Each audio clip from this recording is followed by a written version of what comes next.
नमस्कार, आप देख रहे हैं वीके न्यूज और मैं देवेश्वर उपाध्याय। मोदी सरकार के नए कृषि कानूनों के खिलाफ विपक्षी दल अपनी राजनीति चमकाने के लिए किसानों को भड़काने में लगे हुए हैं। इसके अलावा टुकड़े टुकड़े गैंग और खालिस्तानियों ने इस पूरे आंदोलन को हाईजैक कर लिया है और इसे शाहीन बाग बनाने की पूरी कोशिश की जा रही है, जिसकी तस्वीरें एक के बाद एक सामने आ रही हैं। यानी कि जो किसान अपनी बात को सरकार तक शांतिपूर्वक पहुंचाने की कोशिश कर रहे थे, अब उनके कंधे पर बंदूक रखकर सरकार को निशाना बनाया जा रहा है।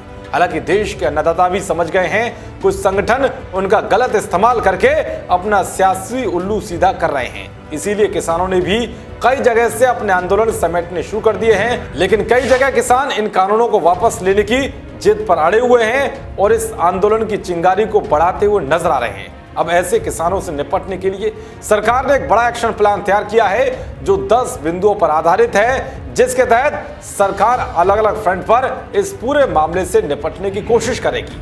आइए जानते हैं उन 10 पॉइंटों के बारे में जो किसान आंदोलन से निपटने में कारगर साबित होंगे। दरअसल सरकार का सबसे पहला फोकस होगा किसान संगठनों के मतभेद को उजागर करना, जिसके लिए सरकार लगातार छोटे छोटे किसान संगठनों से चर्चा कर रही है। कृषि मंत्री इन संगठनों से मुलाकात कर रहे हैं और ये संगठन नए कृषि कानूनों के पक्ष में बयान भी दे रहे हैं। सरकार की रणनीति का अगला हिस्सा है किसानों से बातचीत की पेशकश। दरअसल कृषि मंत्री और अन्य मंत्री कई बार ये कह चुके हैं कि सरकार आंदोलनकारी किसानों से चर्चा के लिए तैयार है। कृषि मंत्री ने क्लॉज बाय क्लॉज चर्चा की, फिर पेशकश की। इस तरह सरकार ये संदेश देना चाहती है कि वो अड़ी हुई नहीं है, बल्कि संशोधन की पेशकश करके पीछे हटने का संदेश भी दे चुकी है।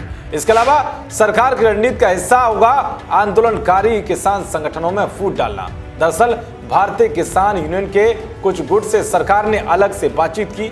हाल ही में भारतीय किसान यूनियन गुट से रक्षा मंत्री राजनाथ सिंह ने बात की और नोएडा का रास्ता खुलवाया गया, जिसे लेकर इन संगठनों में आपस में मतभेद हो गए। अलगाववादी ताकतों को लेकर सरकार के प्रचार के बाद कई किसान संगठनों ने भारतीय किसान यूनियन के उग्राण गुट से खुद को अलग किया, जिसने मानवाधिकार दिवस पर रिहाई की मांग की। बाद में बीकेयू उग्राण ने किसान संगठनों के सोमवार के अनशन से खुद को अलग कर लिया। सरकार की रणनीति का चौथा हिस्सा है किसान आंदोलन में माओवादी और अलगाववादी ताकतों के बारे में प्रचार करना।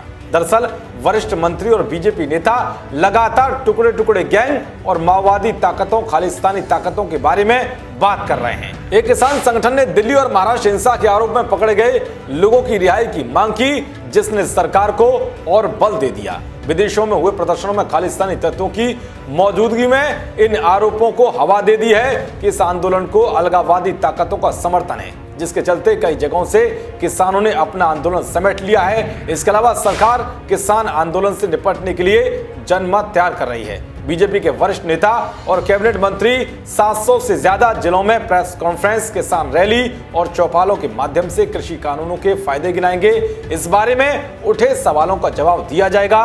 ये जनमत अपने पक्ष में करने का प्रयास होगा ताकि किसान आंदोलन को देश भर में फैलने से रोका जा सके। उधर हरियाणा में सतलुज यमुना नहर का मुद्दा भी सरकार की रणनीति का अहम हिस्सा है। दरअसल बीजेपी के हरियाणा के सांसदों और विधायकों ने कल कृषि मंत्री और जल संसाधन मंत्री से मांग की है कि सतलुज यमुना नहर के मुद्दा का समाधान किया जाए। ये पंजाब के किसानों के साथ आए हरियाणा के किसानों को अलग करने का तरीका है, क्योंकि इसे हरियाणा के हक से जोड़कर देखा जाता है। हाल ही में हरियाणा के किसान संगठनों ने नए कानून को समर्थन करते हुए कृषि मंत्री नरेंद्र सिंह तोमर से मिलकर समर्थन की चिट्ठी सौंपी है। सरकार की रणनीति में 7वां पॉइंट है हरियाणा में स्थानीय निकाय के चुनाव कराना। राज्य सरकार जल्द ही स्थानीय निकाय के चुनावों का ऐलान कर सकती है ताकि किसान और प्रभावशाली नेताओं का ध्यान आंदोलन से भटके। राज्य में अगले 2 महीनों में चुनाव कराने का प्रस्ताव है, तो वह सरकार की अगली रणनीति का हिस्सा है नौकरियों के लिए भर्ती का ऐलान करना। दरअसल हरियाणा सरकार तीसरी और चौथी श्रेणी की नौकरियों के लिए भर्ती अभियान चलाने का ऐलान कर सकती है ताकि आंदोलन में जुटे युवाओं को आंदोलन से दूर किया जा सके। इसके अलावा सरकार ने अपनी रणनीति में पार्टी के मुख्यमंत्रियों को आंदोलन शांत कराने के लिए कमान सौंप दी है। दरअसल सभी बीजेपी मुख्यमंत्रियों को निर्देश दिया गया है कि वे अपने अपने राज्यों में किसान आंदोलन को ना बढ़ने दें। सभी बीजेपी सीएम मीडिया के माध्यम से किसानों के मन में उठी आशंकाओं को दूर करेंगे। इसके लिए बड़े पैमाने पर अभियान चलाया जा रहा है। सरकार की रणनीति का अंतिम हिस्सा है विपक्षी दलों की भूमिका उजागर करना।